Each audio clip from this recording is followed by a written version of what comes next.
Well, it's quite a few years now, Lee, since we last met. In my case, it's the air that's lighter, and in your case, perhaps you've got a bit less. Yes, I certainly have. But I don't think that makes us any kind of different people, does it? No. No. You know, the original seminars, the only reason that they started out was because I just loved doing it. I think it's exciting that you've dragged me back from retirement, because I suppose I was starting to vegetate a little, really.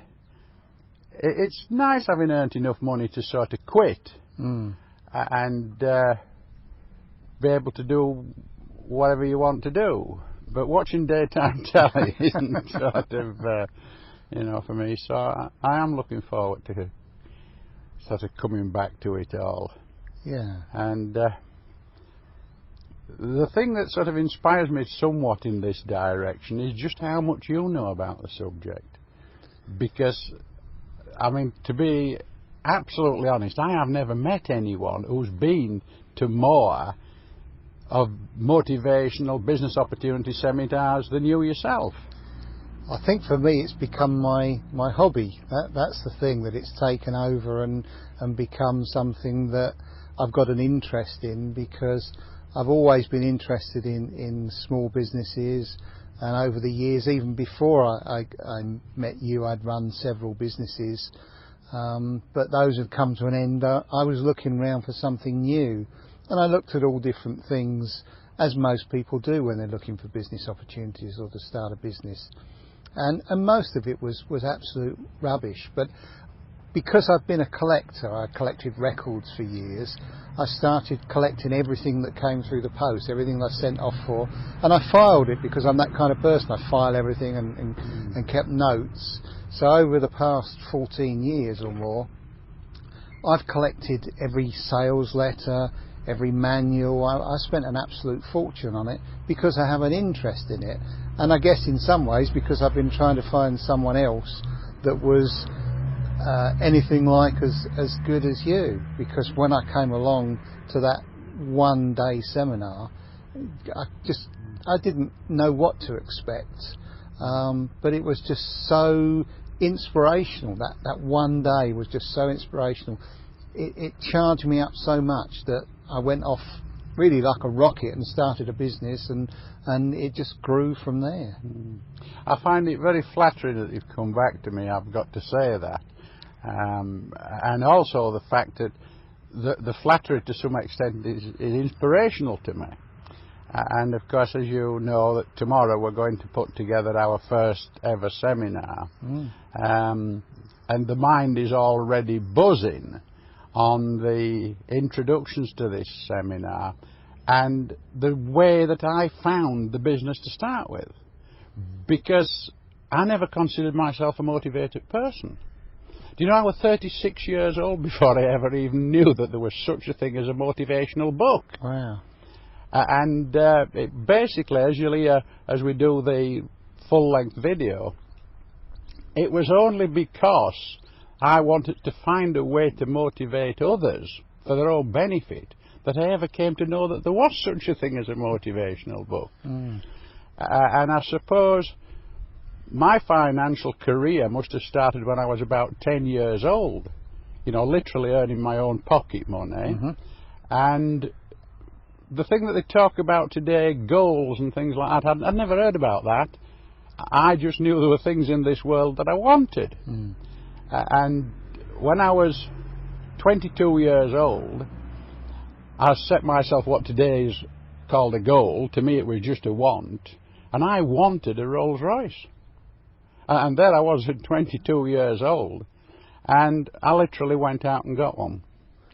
And the seminar that we're going to look at tomorrow is going to reveal everything as to how I did it. The why I did it is because I wanted to. And the word motivation to me, it seems like, it seems like a long word, and it seems like a fancy word. And to me, anything, it's the wanting. Don't you think so?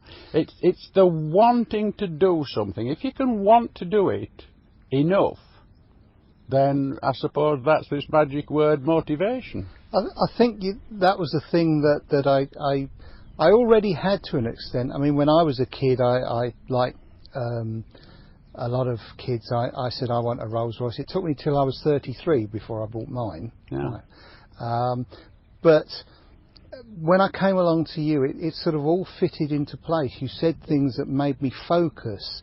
And once I had that focus, which I guess I'd had earlier but perhaps lost, but it was just a whole new way of seeing things.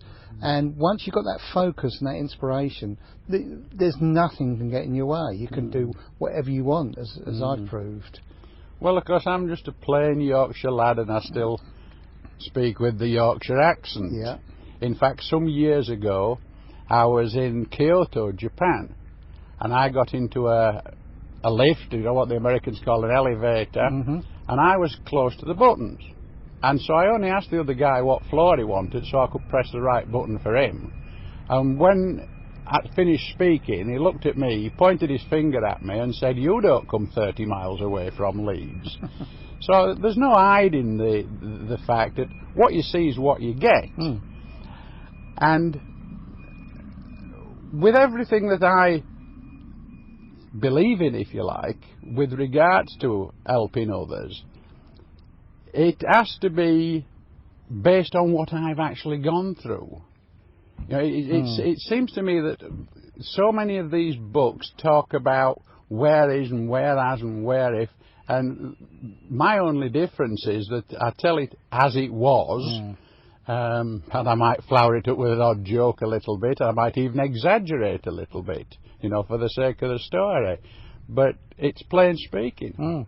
Yeah, well that's what came across from the beginning, but the thing that came across most was that you'd already done these things, you'd been successful before you started writing the books and doing the seminars.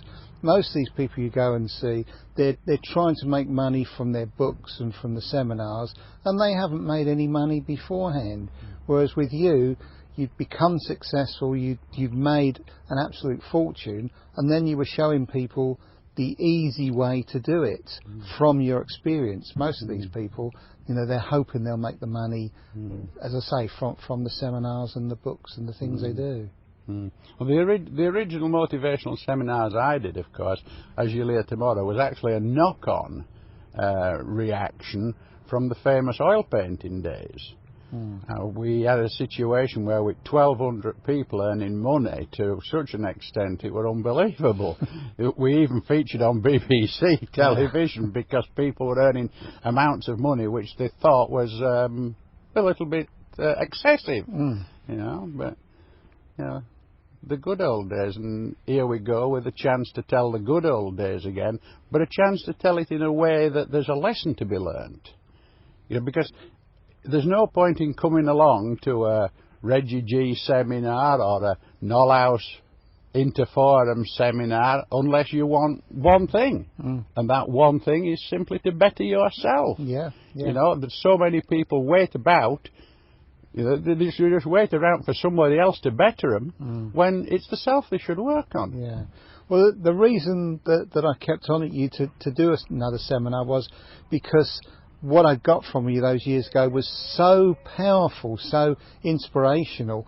I didn't want it lost forever. I wanted you to do at least one seminar so that it was there for people to see in the future, because it's just so important. It really is that important to me. So I guess what you were doing in helping other people has sort of rubbed off on me, and you know, I've made a reasonable amount of money, and it's just helping other people to not only make money but to improve their lives in any way they want. I mean, it might not be money for other people. For me, it was, you know, I want to live quite well, thank you very much.